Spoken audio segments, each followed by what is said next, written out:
Welcome to the Kansas Oil Museum and Butler County History Center. Butler County covers 1,440 square miles. It is the largest county in Kansas and is larger than the entire state of Rhode Island. The county is compact almost entirely in the valley of the Walnut River, which heads near the northern boundary and flows south through Cowley County to empty into the Arkansas River. Butler County has been home to Native Americans, pioneers, entrepreneurs in the oil industry, ranchers, businessmen, patriots, and so much more. The history of this region is as old as the formation of the Flint Hills themselves, a land rich in resources both above the ground and below ground. The Native American tribes that called this area home were the Kansa, Kiowa, Wichita, and Osage, among others. They lived off the land and the resources it provided. In the 1800s, an influx of settlers began to arrive in Kansas.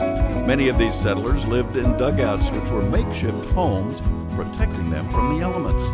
Dugouts gave way to more substantial buildings, like the Connor Cabin, believed to be the first building erected in Butler County in 1857. It's currently located on the south end of this property. As more settlers moved into the area, communities started to form. Frame buildings began to be erected, like the Foster Schoolhouse, built in 1885. These early communities revolved around agriculture. Farming and ranching were the staple among all these early communities. The development of new agricultural techniques and the introduction of kaffir corn enabled these early communities to sustain themselves. In 1915, geology was used for the first time in Butler County to discover an oil field. This discovery would establish geology as the true science and would forever transform the oil industry. Large oil fields were discovered in Augusta, 15 miles south of this location, and soon after, El Dorado.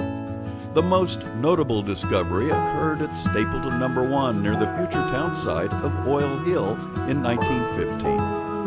By 1919, Butler County had over 1,800 oil-producing wells. The oil derricks and the cable drilling rigs created a great need in Butler County for infrastructure. Roads, pipelines, train rails, all these had to be put into place for the progression of the oil boom. Entire communities had to be built. Oftentimes, these communities were called lease towns. Lease towns were owned by the oil companies. The oil company erected structures that it would then lease to its employees.